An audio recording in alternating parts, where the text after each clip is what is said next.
Antes de comenzar no olvides suscribirte, darle like y comentar. Puedes seguirme en mis redes sociales para proponerme nuevas historias y apoyarme, enlaces en la descripción. Cazadores de sombras. Renacimiento. El Señor de las Sombras. De Cassandra Clare. Capítulo 7. Mares sin orilla. Antes de que Julian o Emma pudieran decir nada, la puerta principal del instituto se abrió de golpe. Diana estaba allí, con Mark justo a su espalda, aún en su ropa de entrenamiento. Diana, en un traje blanco, resultaba tan hermosa y formidable como siempre. El altísimo caballo moteado de Gwyn se alzó sobre las patas traseras cuando Mark se aproximó a lo alto de la escalera. Al ver a Julian y a Emma acercarse a él, pareció muy sorprendido. Emma sentía como si le ardieran las mejillas, aunque al mirar a Julian, este se mostraba igual de compuesto y tranquilo que siempre. Llegaron junto a Mark al mismo tiempo que Diana. Los 4 cazadores de sombras miraron al cazador, los ojos del caballo eran rojos, al igual que la armadura de Gwyn, duro cuero color escarlata, roto aquí y allí por marcas de garras y cortes recibidos en la batalla. Debido a la paz fría, no te puedo dar la bienvenida, señaló Diana. ¿A qué has venido, Gwyn el cazador? Este recorrió a Diana de arriba abajo con sus ojos inmemoriales, no había malicia ni arrogancia en su mirada, solo la apreciación férica de algo hermoso. Encantadora dama, dijo. Creo que no nos conocemos. Por un momento, Diana pareció desconcertada. ¿Diana Brayburn? Soy la instructora. Aquellos que instruyen son honrados en la tierra bajo la colina, afirmó Gwyn. Bajo el brazo sujetaba un enorme yelmo decorado con astas de ciervo. Su cuerno de caza reposaba sobre el pomo de la silla. Emma se quedó boquiabierta. ¿Estaba Gwyn flirteando con Diana? No sabía que las hadas hicieran eso. Oyó a Mark hacer un ruido de exasperación. Gwyn, dijo este. Te doy mi cordial saludo. Mi corazón se alegra al verte. Emma no pudo evitar preguntarse si algo de eso sería verdad. Sabía que los sentimientos de Mark hacia Gwyn eran complicados. A veces le había hablado de ello, durante sus noches en la habitación, con la cabeza apoyada en la mano. Emma tenía una imagen mucho más clara de la cacería salvaje de la que había tenido nunca, de sus placeres y horrores, del extraño camino que Mark se había visto obligado a crearse entre las estrellas. Desearía poder decir lo mismo, contestó Gwyn. Soy portador de malas noticias de la corte Noceli. ¿Quieran de tu corazón? Ya no es de mi corazón, lo interrumpió Mark. Era una expresión feérica, de mi corazón, era lo que más se aproximaba a decir, novio, o novia. Kieran el cazador ha sido hallado culpable del asesinato de Yarlat, explicó Gwyn. Ha sido juzgado en la corte Noceli, aunque fue un trámite rápido. Mark se puso rojo y se tensó visiblemente. ¿Y la sentencia? La muerte, respondió Gwyn. Morirá mañana cuando se alce la luna, mañana por la noche, si no hay ninguna intervención. Mark no se movió. Emma se preguntó si debería hacer algo, acercarse a Mark, ofrecerle consuelo, darle la mano. Pero la expresión de su rostro era inescrutable. Si había pena, Emma no la vio, si había rabia, era una rabia como no había visto antes. Es una triste noticia, dijo Mark por último. Entonces fue Julian quien reaccionó. Se acercó más a su hermano y le puso la mano en el hombro. Emma sintió un gran alivio. ¿Eso es todo?, preguntó Gwyn. ¿No tienes nada más que decir? Mark negó con la cabeza. Se lo veía frágil, pensó Emma preocupada. Como si pudiera verle los huesos a través de la piel. Kieran me traicionó, respondió Mark. ¿Ya no es nada para mí? Gwyn miró a Mark con incredulidad. Te amaba y te perdió, e intentó recuperarte, dijo. Quería que de nuevo cabalgaras con él en la cacería. Y yo también lo quería. Eras uno de los mejores. ¿Es eso tan terrible? ¿Ya viste lo que pasó? Mark parecía haberse enfadado. Emma tampoco pudo evitar recordar el retorcido cerval contra el que se había apoyado mientras Yarlat azotaba a Julian y después a ella. Y Kieran, Mark y Wynne mirando. El dolor y la sangre, los latigazos como fuego contra su piel, aunque nada le había dolido tanto como ver sufrir a Julian. Yarlat azotó a mi familia, a mi amiga. Por culpa de Kieran, azotó a Emma y a Julian. Y tú has abandonado la cacería por ellos, repuso Wynne, sus ojos de dos colores se centraron en Emma, y ahí tienes tu venganza, si la querías. Pero, ¿dónde se halla tu compasión? ¿Qué quieres de mi hermano? Preguntó Julian, con la mano aún sobre el hombro de Mark. ¿Quieres que muestre dolor para divertirte? ¿Por eso has venido? Mortales, replicó Wynne. Creéis que sabéis mucho, pero sabéis muy poco. Su gran mano se apretó sobre el yelmo. No quiero que llores a Kieran. Quiero que lo rescates, Mark el cazador. Los truenos resonaban en la distancia, pero delante del instituto solo había silencio, profundo como un grito. Incluso Diana parecía haberse quedado sin palabras. En el silencio, Emma pudo oír el ruido que Libby y los otros hacían en la sala de entrenamiento, sus voces y sus risas. El rostro de Jules era inexpresivo. ¿Calculador? La mano que tenía sobre Mark se había cerrado, agarrándolo. Quiero que lo rescates, Mark el cazador. La rabia creció en el interior de Emma, pero a diferencia de Jules, no la contuvo. Mark ya no pertenece a la cacería salvaje, dijo con ardor. No le llames cazador. No lo es. Es un cazador de sombras, ¿no? Replicó Wynne. Una vez hecha su extravagante petición, parecía más relajado. Un cazador siempre es un cazador, de un modo u otro. Y ahora deseas que case a Kieran. Mark habló en un tono extraño, sincopado. ¿Porque yo, Wynne? ¿Porque no cualquiera de vosotros? ¿Acaso no me has oído? Preguntó Wynne. Su padre, el propio rey Noseli, lo retiene cautivo en lo más profundo de la corte. Y Mark es indestructible, ¿no? ¿Crees que él puede enfrentarse a la corte Noseli cuando la propia cacería salvaje no es capaz de hacerlo? Era Diana. Había bajado un escalón y el viento del desierto le agitaba el negro cabello. El tuyo es un nombre famoso, Winapnud. Has cabalgado con la cacería salvaje durante cientos de años mortales. Hay muchas historias sobre ti. Sin embargo, nunca he oído que el líder de la cacería salvaje haya caído presa de la locura.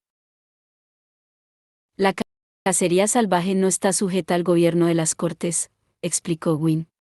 Pero las tememos. Sería una locura no hacerlo. Cuando vinieron a por Kieran, nos obligaron a todos mis cazadores y a mí a jurar por nuestra vida que no desafiaríamos el juicio o la sentencia. Tratar de rescatar a Kieran representaría nuestra muerte. Y por eso has venido a mí. Porque yo no he jurado. Porque aunque lo hubiera hecho, podría mentir. Un ladrón mentiroso, ¿eso es lo que buscas?, dijo Mark. Lo que busco es a uno en quien pueda confiar, replicó Wynne. Uno que no haya jurado, uno que se atreva a enfrentarse a la corte. No queremos tener ningún problema contigo. Era Julian, que mantenía una voz neutra con un esfuerzo que solo Emma podía notar. Pero debe resultarte evidente que Mark no puede hacer lo que le pides. Es demasiado peligroso. Nosotros, el pueblo del aire, no tememos al peligro ni a la muerte, contestó Wynne. Si no teméis a la muerte, dejad que Kieran la encuentre, repuso Julian. Wynne se sorprendió ante la frialdad de la voz del cazador de sombras. Kieran aún no ha cumplido los 20 años. Ni tampoco Mark, replicó Julian. Si crees que te tememos, estás en lo cierto. Seríamos estúpidos de no hacerlo. Sabemos quién eres, Win, sabemos que una vez obligaste a un hombre a comerse el corazón de su propio padre. Sé que llevaste a la cacería desde Erne durante una batalla sobre Caer Idris. Sé cosas que te sorprenderían. Pero soy el hermano de Mark. Y no le permitiré que se arriesgue. Volviendo a Feera. La cacería salvaje también es una hermandad, contestó Win. Si no quieres ayudar a Kieran por amor, Mark, hazlo por amistad. Ya basta, zanjó Diana. Respetamos tu presencia, Win el cazador, pero esta discusión ha llegado a su fin. Mark no será apartado de nosotros. ¿Y si él elige ir? La voz de Win era de un potente bajo. Todos miraron a Mark. Incluso Julian se volvió hacia él y apartó lentamente la mano de su hombro. Emma vio el miedo en sus ojos. Supuso que reflejaba el suyo propio. Si Mark aún amaba a Kieran, aunque solo fuera un poco. Elijo no ir, dijo Mark. Elijo no ir, Win. El rostro del cazador se tensó. No tienes honor. La luz atravesó como lanzas los espacios entre las nubes. La tormenta se estaba desplazando hacia las montañas. La luz grisácea cubría los ojos de Mark con una especie de tela, haciéndolos inescrutables. Creía que eras mi amigo, dijo, y luego se volvió y se apresuró a entrar en el instituto, cerrando de un portazo tras él. Win hizo ademán de desmontar, pero Diana alzó la mano con la palma hacia él. ¿Sabes que no puedes entrar en el instituto?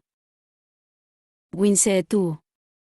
Por un momento, miró a Diana, con su rostro arrugado y viejo, aunque más sabía que era temporal. Kieran no tiene ni 20 años, repitió Win. No es más que un muchacho. El rostro de Diana se suavizó, pero antes de que pudiera decirle nada, el caballo de Win se encabritó. Algo voló desde la mano del jinete y aterrizó en el escalón a los pies de Diana. Win se inclinó hacia adelante y su caballo salió disparado, la crin y la cola formando una única llama blanca. La llama se lanzó hacia el cielo y desapareció en el entrelazado nocturno de nubes. Julian abrió la puerta del instituto con el hombro. Mark. Mark. El vestíbulo vacío giró a su alrededor mientras él se volvía. El miedo por su hermano era como una presión en la piel, le tensaba las venas, le ralentizaba la sangre. No era un miedo concreto, Win se había ido, Mark estaba a salvo. Había sido una petición, no un rapto. Jules. Mark apareció saliendo del armario que formaba el arco bajo la escalera, seguro que había estado colgando la chaqueta. Tenía el pelo alborotado y una expresión de desconcierto. ¿Se ha marchado? Se ha marchado. Era Emma, que había entrado detrás de Julian. Diana, que los había seguido, estaba cerrando la puerta. Mark se fue directo hacia Emma y la abrazó. Los celos que destellaron en los ojos de Julian la dejaron sin aliento. Pensaba que se había acostumbrado a ver a Emma y a Mark así. No eran una pareja especialmente cariñosa. No se besaban o se abrazaban delante de la gente. Emma no lo haría, pensó Julian. No era así. Era decidida y realista, y haría lo que fuera necesario. Pero no era cruel. Por lo general, era Mark el que se acercaba a ella con detalles tranquilos y pequeños, una mano en el hombro, quitarle una pestaña caída, un rápido abrazo. Julian sentía un dolor exquisito al contemplar eso, más del que hubiera sentido al verlos abrazados de forma apasionada. Después de todo, cuando te estás muriendo de sed, sueñas con un trago de agua, no con todo el embalse. Pero en ese momento, la sensación de abrazar a Emma era muy cercana, su sabor en la boca, su olor a agua de rosas en la ropa. Sabía que, en su cabeza, repetiría una y otra vez la escena de su beso, hasta que se fuera desdibujando y fragmentando y terminara rompiéndose como una fotografía doblada y desdoblada demasiadas veces. Pero la sensación aún era muy reciente, como si acabara de recibir una herida. Y ver a Emma en brazos de Mark era como si le arrojaran ácido sobre la carne viva, un recordatorio brutal de que no podía permitirse ser sentimental o pensar en ella como suya, incluso en un imaginario futuro. Considerar esa posibilidad era exponerse al dolor. Tenía que centrarse en la realidad y en sus responsabilidades con su familia. De otro modo se volvería loco. ¿Crees que va a volver? Emma se separó de Mark. Julian le lanzó una ansiosa mirada de reojo, pero no estaba seguro. Y no tenía ningún sentido hacerse preguntas. Aplastó su curiosidad de forma brutal. ¿Win? Preguntó Mark. No. Me he negado. No me suplicará y no volverá. ¿Estás seguro? Quiso saber Julian. Mark lo miró con ironía. No dejes que Win te engañe, dijo. Si no lo ayudo yo, encontrará a otro que lo haga, o lo hará él mismo. A Kieran no le pasará nada. Emma respiró aliviada. Julian no habló, también estaba pensando en Kieran. Recordó cómo el chico había hecho que azotaran a Emma rompiéndole el corazón a Mark. También recordó cómo los había ayudado a derrotar a Malcolm. Sin él, no hubieran tenido ninguna posibilidad. Y recordó lo que Kieran le dijo antes de la batalla contra Malcolm: no eres bueno. Tienes un corazón despiadado. Si pudiera salvar a Kieran arriesgándose solo él, lo haría. Pero no pondría en peligro a su hermano. Y si eso lo convertía en despiadado, que así fuera. Y si Mark tenía razón, de todas formas a Kieran no le pasaría nada. Diana, la llamó Emma. Su instructora estaba apoyada contra la puerta. Cerrada, mirando lo que tenía en la palma. ¿Qué te ha lanzado Win? Diana mostró la mano. Brillando sobre su piel oscura había una pequeña bellota dorada.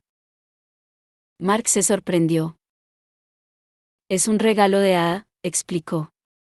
Si la abrieras, Win sería convocado para ayudarte. ¿Y por qué le habrá dado algo así a Diana? Preguntó Emma. Una levísima sonrisa curvó la boca de Mark mientras comenzaba a subir la escalera. La admira, contestó. Es raro, nunca he visto a Win admirar a ninguna mujer. Llegué a pensar que quizás su corazón estaba cerrado a esa clase de cosas. ¿Win se ha colgado de Diana? Preguntó Emma, y los ojos oscuros se le iluminaron. Es decir, no es que no seas muy atractiva, Diana, pero parece muy repentino. Las hadas son así, repuso Julian. Casi lo sentía por Diana, nunca la había visto tan alterada. Se mordisqueaba el labio inferior, y Julian recordó que Diana no era muy mayor, solo unos 28 años, más o menos, en cualquier caso, no mucho mayor que Jaycee Cleary. No significa nada, repuso ella. Y además, tenemos cosas más importantes en las que pensar. Dejó caer la bellota en la mano de Mark justo cuando la puerta se abría y empezaban a entrar los centuriones. Se los veía temblorosos por el viento y empapados. Diana, al parecer aliviada de haber dejado el tema de su vida amorosa, fue a buscar toallas y mantas. Las runas para secar funcionaban bien con la piel, pero no con la ropa. ¿Habéis encontrado algo? Preguntó Emma.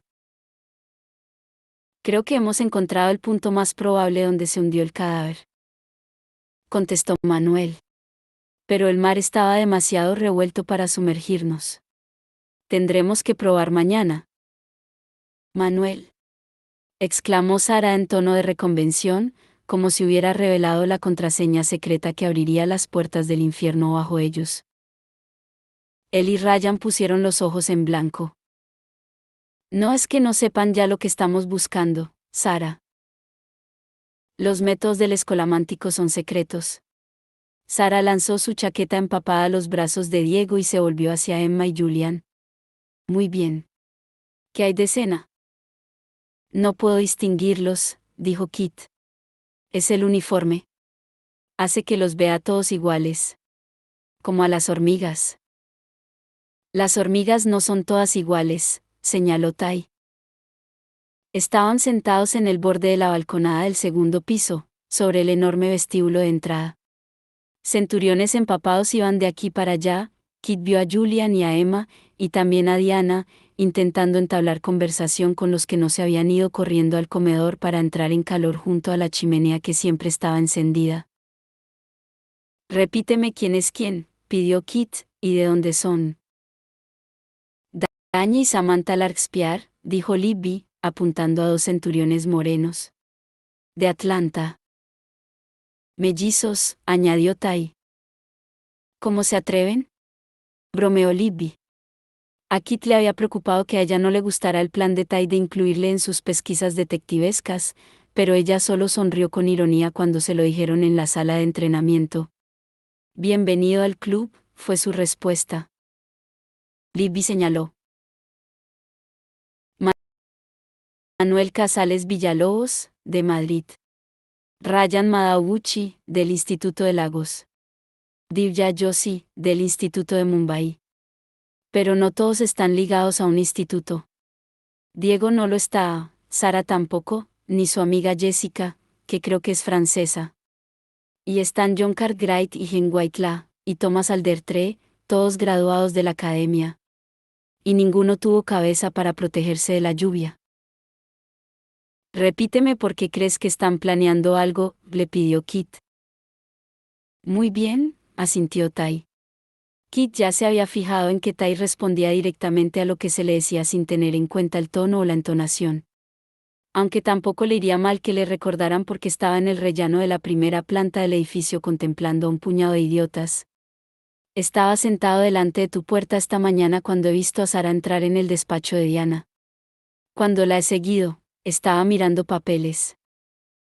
Debía de tener un motivo, apuntó Kit. ¿Para estar mirando los papeles de Diana? ¿Qué motivo? Preguntó Libby, con tal firmeza que Kit tuvo que admitir que parecía sospechoso, que era definitivamente sospechoso. He enviado un mensaje de texto a Simon Lewis sobre Cartwright, Whitelaw y Aldertre, los informó Libby, apoyando el mentón en la barra inferior de la barandilla. Dice que Gen y Thomas son de fiar, y que Cartwright es un poco tarugo, pero sobre todo inofensivo. Puede que no estén involucrados, indicó Tai. Tenemos que averiguar quiénes lo están y qué pretenden. ¿Qué es un tarugo? Quiso saber Kit. Un pedazo de besugo, creo. Como alguien grande pero no muy listo. Libby esbozó su rápida sonrisa irónica justo cuando una sombra se cernía sobre ellos, Cristina, con los brazos en jarras y las cejas fruncidas. ¿Qué estáis haciendo?, inquirió. Kit tenía un sano respeto por Cristina Rosales. Por muy dulce que pareciera, la había visto lanzar su navaja mariposa a 30 pasos y dar en el blanco. Nada, respondió Kit. Nos estamos metiendo con los centuriones, contestó Libby. Por un momento, Kit pensó que Cristina iba a reñirlos. Pero lo que hizo fue sentarse junto a Libby y sonreír. Me apunto, dijo. Tai apoyaba los antebrazos en la barra inferior de la barandilla. Lanzó una rápida mirada de sus ojos gris tormenta en dirección a Kit. Mañana los seguiremos para ver a dónde van, indicó a media voz. Fue una velada incómoda. Los centuriones, incluso después de haberse secado y cambiado de ropa, estaban agotados y eran reacios a hablar sobre lo que habían hecho durante el día. En vez de eso, bajaron al comedor y atacaron la comida como lobos famélicos. A Kit, a Tai y a Libby no se los veía por ninguna parte. Emma no podía culparlos. Las comidas con los centuriones se hacían cada vez más ingratas. Aunque Divya, Ryan y John Cartwright intentaron mantener una conversación desenfadada sobre dónde pensaba cada uno pasar su año de viaje, Sara no tardó en interrumpirlos con una larga descripción de lo que había estado haciendo en Hungría antes de llegar al instituto.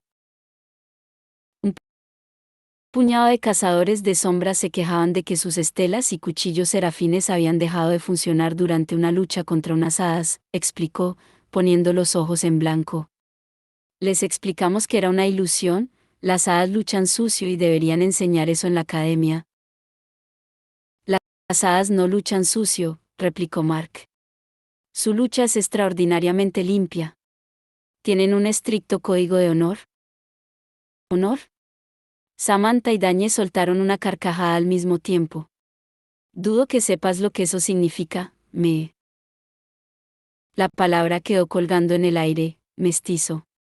Era Dañe el que había hablado, pero fue Samantha la que se sonrojó. Mark se levantó empujando la silla hacia atrás y se marchó del comedor. Lo siento, se disculpó Sara en el silencio que siguió a su marcha. Pero no debería ser tan sensible. Va a tener que oír cosas mucho peores si va a Alacante, sobre todo una reunión del consejo. Emma la miró sin poder creérselo. Eso no hace que lo que le han dicho esté bien, le espetó. Y porque vaya a tener que oír cosas feas de los exaltados del consejo no significa que las deba oír primero en casa. O nunca en casa, añadió Cristina, con las mejillas encendidas. Dejad de tratar de hacernos sentir culpables, soltó Samantha.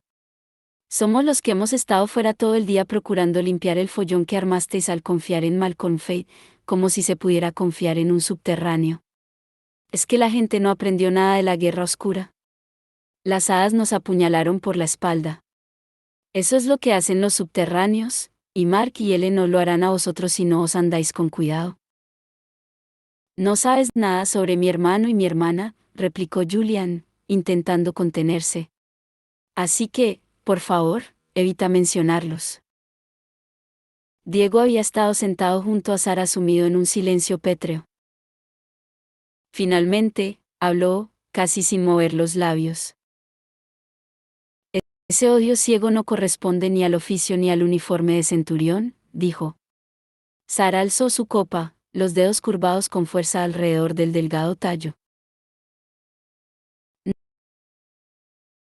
No odio a los subterráneos, afirmó, y había un frío convencimiento en su voz. En cierto modo, era más inquietante de lo que hubiera sido la pasión. Los acuerdos no han funcionado. La paz fría no funciona. Los subterráneos no siguen nuestras reglas, o ninguna regla que no les interese seguir. Se saltan la paz fría cuando les apetece. Nosotros somos guerreros. Los demonios deberían temernos. Y los subterráneos también. Una vez fuimos grandes, nos temían y nos obedecían. Ahora somos una sombra de lo que fuimos. Lo único que digo es que los sistemas no están funcionando, y eso nos ha llevado a la situación en la que estamos ahora. Necesitamos un sistema nuevo. Uno mejor. Sara sonrió, se volvió a meter un mechoncito rebelde en el inmaculado moño y bebió un sorbo de agua. Acabaron de comer en silencio. Miente. Se sienta ahí y miente como si sus opiniones fueran hechos, exclamó Emma furiosa. Después de la cena, había ido con Cristina a su habitación, estaban sentadas en la cama y Cristina retorcía un mechón de pelo entre los dedos en un gesto de preocupación. Creo que para ella lo son, y también para los que son como ella, repuso Cristina. Pero no debemos perder el tiempo con Sara. Cuando subíamos has dicho que tenías que contarme algo. Lo más resumido que pudo, Emma puso al corriente a Cristina de la visita de Gwyn. Mientras Emma hablaba, el rostro de Cristina fue reflejando cada vez más su preocupación. ¿Mark está bien? Creo que sí. A veces es muy difícil saber lo que piensa. Es una de esas personas que siempre le están dando vueltas a la cabeza, dijo Cristina. ¿Alguna vez te ha preguntado sobre Julian y tú? Emma negó con la cabeza. No creo que ni se le haya pasado por la cabeza que haya entre nosotros algo. Más que el sentimiento habitual entre Parabatay. Jules y yo nos conocemos desde hace mucho. Se frotó las sienes. Mark supone que Julian siente por mí lo mismo que el amor fraternal. Qué curiosas las cosas que nos ciegan, repuso Cristina. Dobló las rodillas y se rodeó las piernas con los brazos. ¿Has intentado contactar con Jaime? Preguntó Emma. Cristina apoyó la mejilla sobre las rodillas. Le he enviado un mensaje de fuego, pero no he recibido respuesta. Era tu mejor amigo. Te contestará. Jugueteó con un trozo de la manta tejida a mano de Cristina. ¿Sabes lo que más echo de menos? ¿De Jules? Ser simplemente Julian. Y Emma. Echo de menos a mi mejor amigo. Echo de menos a la persona a la que se lo contaba todo siempre. La persona que lo sabía todo de mí. Lo bueno y lo malo. Mientras hablaba, se imaginaba cómo había sido Julian durante la Guerra Oscura, sus hombros huesudos y la determinación en los ojos. Un golpe en la puerta resonó en toda la habitación. Emma miró a Cristina. Esperaba a alguien. Pero la otra chica parecía tan sorprendida como ella. «Pasa», dijo Cristina. Era Julian. Emma lo miró extrañada, al tiempo que el Julian más joven de sus recuerdos se confundía con el que se hallaba ahora ante ella, un Julian casi adulto, alto y musculoso, de rizos rebeldes y unos pelos de barba comenzando a asomar por el mentón. «¿Sabéis dónde está Mark?», preguntó sin preámbulos. «¿No está en su cuarto?», contestó Emma. «Ha salido durante la comida, así que creía». Julian negó con la cabeza. «No está allí. ¿Podría estar en tu dormitorio?». Emma pensó que le había costado un esfuerzo visible preguntarlo. Vio a Cristina mordisquearse el labio y rezó para que Julian no lo hubiera notado. No debía averiguar nunca lo mucho que sabía Cristina. «No», respondió Emma. «He cerrado la puerta con llave». Se encogió de hombros. «No me fío del todo de los centuriones». Julian se pasó una nerviosa mano por el cabello. «Estoy preocupado por Mark. Venid conmigo y os mostraré qué quiero decir». Cristina y Emma lo siguieron hasta el cuarto de Mark. La puerta estaba abierta de par en par. Julian entró primero, y luego Emma y Cristina, ambas mirando a su alrededor como si esperaran que Mark se hubiera escondido en algún rincón. Su habitación había cambiado mucho desde que él regresó de Feera. Antes estaba llena de polvo, un espacio claramente sin uso que dejaron vacío para preservar su recuerdo. Las cortinas, con una capa de polvo, siempre habían estado cerradas. En ese momento mostraba un aspecto muy diferente. Mark tenía la ropa doblada en pulcras pilas a los pies de la cama. Le había dicho a Emma que no veía la utilidad de un armario o una cómoda, ya que solo servían para esconder la ropa. Los alféizares de las ventanas estaban llenos de pequeños objetos naturales, flores en varias fases de secado, hojas, agujas de cactus, conchas recogidas en la playa.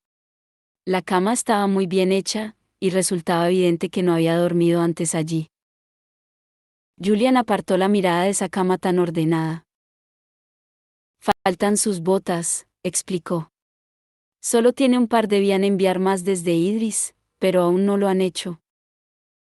«Tampoco está su chaqueta», añadió Emma. Era la única gruesa que tenía, tela vaquera forrada de lana. «¿Su bolsa? ¿Y su petate?». Cristina soltó un grito ahogado. Emma y Julian se volvieron hacia ella mientras cogía un papel que acababa de aparecer, flotando a la altura de su hombro. Relucientes runas lo sellaban, y desaparecieron cuando ella cogió el mensaje de fuego. «Va dirigido a mí», dijo, abriéndolo. «¿De Mark?». Recorrió la hoja con la mirada, palideció y les pasó el papel sin decir palabra. Julian cogió el mensaje y Emma lo leyó por encima de su hombro al mismo tiempo que él. «Mi querida Cristina. Sé que mostrarás esto a la gente adecuada en el momento adecuado. Siempre puedo confiar en que harás lo que es necesario cuando es necesario. Ya sabrás lo que ha pasado con el arresto de Kieran. Aunque las cosas acabaron mal entre nosotros, durante años fue mi protector en Feera. Estoy en deuda con él y no puedo dejarlo morir en la sombría corte de su padre. Esta noche tomaré el camino de la luna hasta Feera. Diles a mis hermanos y hermanas que estaré de nuevo con ellos lo más pronto que pueda. Dile a Emma que volveré. Ya regresé con ellos desde la tierra bajo la colina una vez. Lo volveré a hacer. Mark Blackthorne. Julian arrugó el papel con rabia entre unos dedos temblorosos. Voy tras él. Emma iba a cogerlo del brazo sin pensar, pero dejó caer la mano al recordar. Voy contigo. No, se negó Julian. ¿Acaso no es lo que Mark está tratando de hacer? No puede invadir la corte Noceli él solo. El rey de las sombras lo hará matar antes de que se dé cuenta. Claro que lo veo, replicó Emma. Por eso necesitamos encontrar a Mark antes de que llegue a una de las entradas de Feera. Una vez dentro, nos será prácticamente imposible interceptarlo.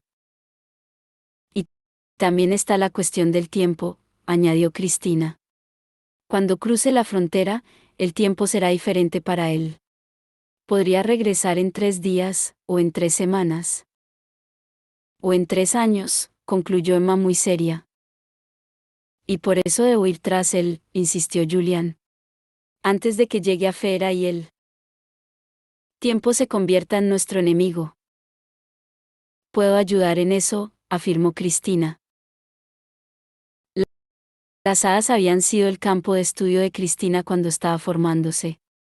Una vez le confesó a Emma que, en parte, fue debido a Mark y lo que había oído de él siendo una niña. La fascinaba, el chico cazador de sombras al que se habían llevado las hadas durante la Guerra Oscura. Cristina tocó el colgante que llevaba al cuello, el colgante de oro con la imagen de Raziel. Es un amuleto bendecido por las hadas. Mi familia tiene, vaciló un momento, muchos. Hace años, eran íntimos de los seres mágicos. Aún tenemos muchas muestras de su aprecio. Hablamos poco de eso, claro, porque la actitud de la clave hacia los amigos de los seres mágicos es, miró alrededor de la habitación de Mark. Ya sabéis cómo es. ¿Qué hace ese amuleto? Preguntó Emma. Evita que el tiempo pase demasiado deprisa para los mortales en el reino de los seres mágicos.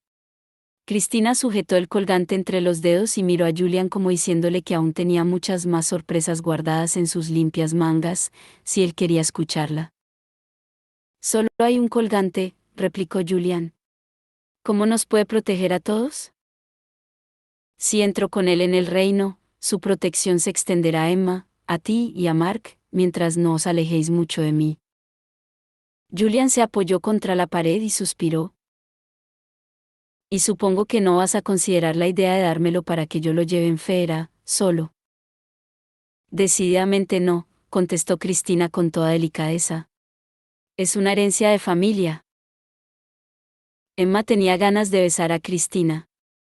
Se conformó con guiñarle un ojo. Ella elevó un poco la comisura de la boca en una sonrisa. Entonces, iremos los 3, repuso Emma, y Julian pareció darse cuenta de que no tenía ningún sentido protestar. Asintió mirándola, y había un poco de su vieja mirada de parabatalla en sus ojos, la mirada que decía que esperaba que ambos se enfrentaran juntos al peligro. El colgante también nos permitirá tomar el camino de la luna, explicó Cristina. Por lo general, solo los que tienen sangre de hada pueden acceder a él. Se cuadró de hombros. Mark no se imagina que podamos seguirlo, por eso ha enviado la nota. ¿El camino de la luna? Preguntó Julian. ¿Qué es exactamente? Cristina solo sonrió.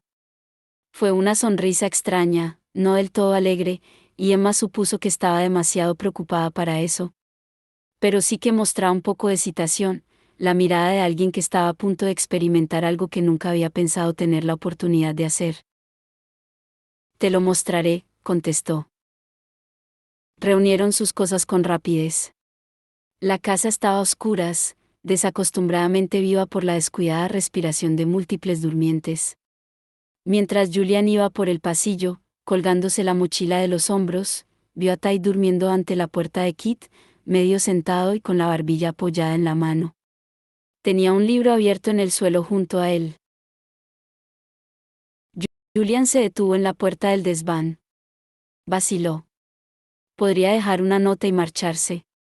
Eso sería lo más fácil.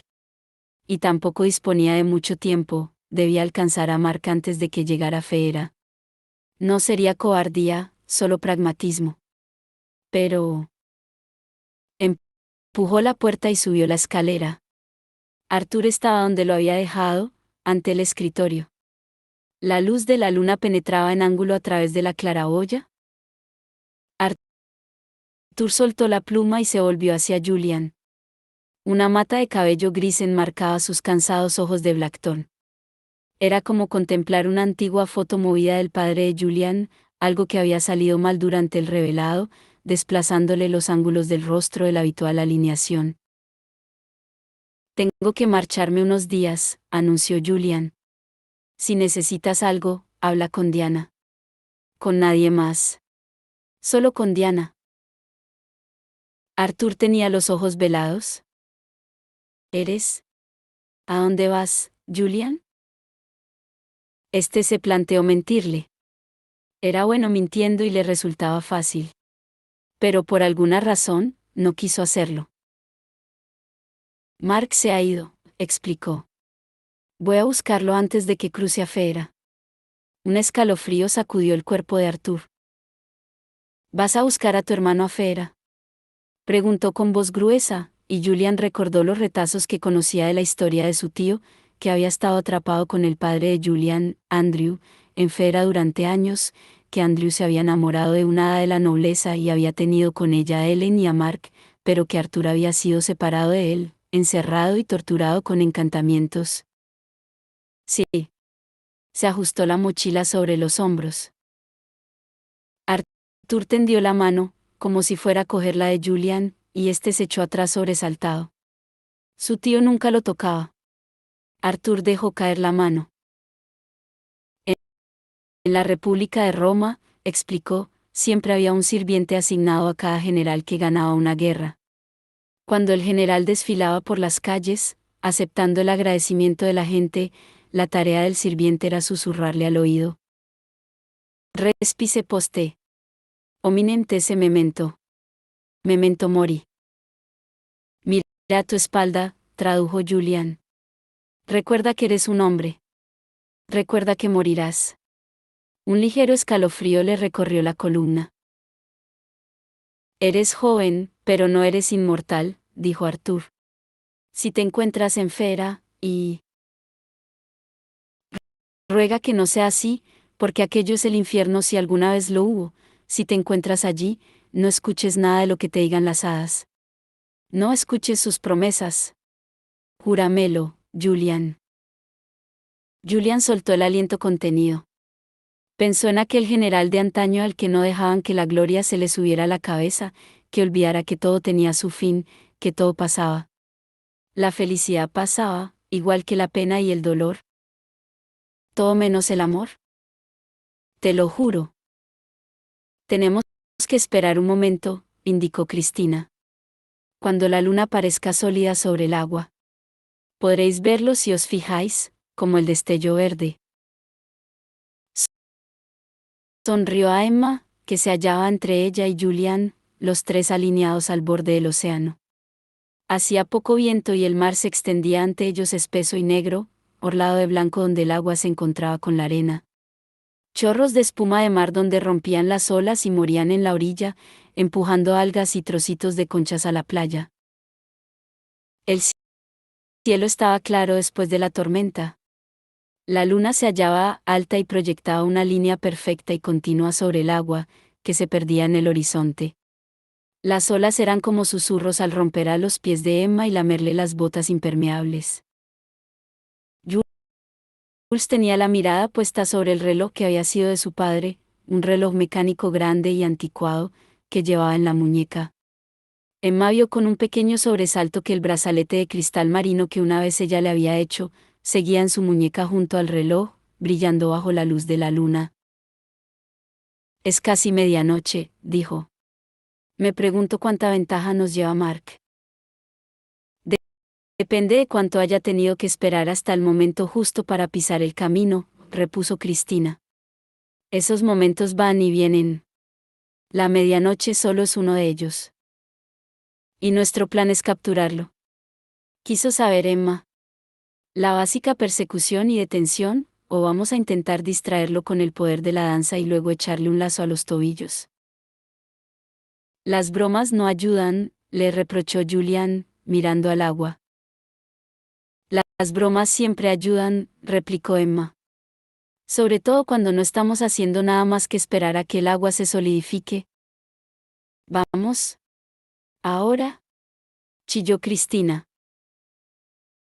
Emma fue primero, saltando sobre una olita que rompía a sus pies. Parte de su cerebro seguía diciéndole que se estaba tirando al agua, que iba a mojarse toda. El impacto cuando la bota pisó con fuerza la dura superficie la hizo sacudirse por dentro. Dio unos cuantos pasos y se volvió para quedar de cara a la playa. Se hallaba sobre un brillante sendero que parecía hecho de duro cristal de roca, cortado fino como el vidrio. La luz de la luna por encima del agua se había vuelto sólida. Julian ya estaba detrás de ella, sobre la rutilante línea, y Cristina saltaba al camino tras ellos. Oyó el gritito de Cristina al caer. Como cazadores de sombras, habían visto todo tipo de maravillas, pero había algo claramente feérico en esa clase de magia, parecía tener lugar en los intersticios del mundo normal, entre la luz y las sombras, entre un minuto y el siguiente. Como Nefilim, existían en su propio espacio. Vamos, la surgió Julian, y Emma comenzó a andar. El camino era ancho, parecía flexionarse y curvarse bajo sus pies con el movimiento de la marea. Era como caminar por un puente colgado sobre el abismo. Excepto porque, al mirar hacia abajo, Emma no vio el espacio vacío. Vio algo que le daba mucho más miedo. La profunda oscuridad del océano, donde los cadáveres de sus padres habían estado flotando antes de que la marea los arrojara a la orilla. Durante años se los había imaginado debatiéndose, muriendo, bajo el agua, con kilómetros de mar a su alrededor, totalmente solos. Pero ya sabía mucho más sobre cómo murieron, sabía que ya estaban muertos cuando Malcolm Fay entregó sus cuerpos al mar. Pero no se le podía hablar al miedo, no se le podía decir la verdad, el miedo se metía en los huesos. Tan lejos de la costa, Emma había esperado que el agua fuera tan profunda como para ser opaca. Pero la luz de la luna la hacía relucir desde el interior. Podía mirar dentro de ella como dentro de un acuario. Vio algas moviéndose y danzando con el ir y venir de las mareas. Bancos de peces agitándose. Y sombras más oscuras también, grandes.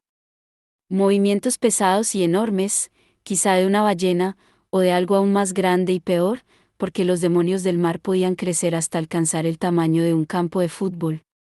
Se imaginó que el sendero se quebraba de golpe y cedía, y que todos caían hacia la oscuridad, hacia la enormidad que los rodeaba, fría, letal y llena de monstruos de ojos ciegos y dientes afilados, y el ángel sabía qué más podía ver alzándose de las profundidades.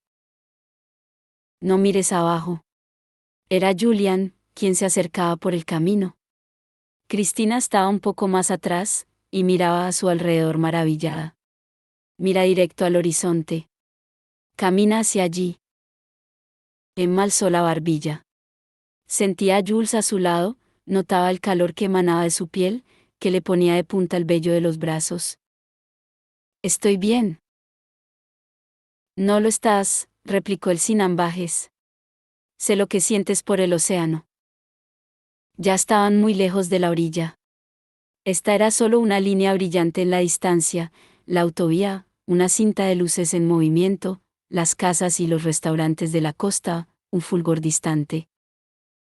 Bueno, al final resultó que mis padres no murieron en el océano. Respiró temblorosa. No se ahogaron. Saber eso no quita los años de pesadillas. Julian la miró. El viento le pegaba los suaves rizos contra los pómulos. Emma recordó cómo era hundir las manos en ese cabello, como tenerlo en sus brazos la había anclado no solo al mundo, sino también a sí misma. Odio sentir esto, confesó, y por un momento ni siquiera ella estuvo segura de que estaba hablando. Odio tener miedo. Hace que me sienta débil. Emma, todo el mundo tiene miedo de algo. Julian se acercó un poco más. Notó su hombro contra el de él. Tememos cosas porque las apreciamos. Tememos perder a la gente porque la amamos. ¿Tememos morir porque valoramos estar vivos? No, ese es no tener miedo a nada, eso solo significaría que no sientes nada. Jules comenzó a volverse hacia él, sorprendida por la intensidad de su voz, pero se detuvo cuando oyó a Cristina acelerar el paso, y luego su voz gritando. Mark,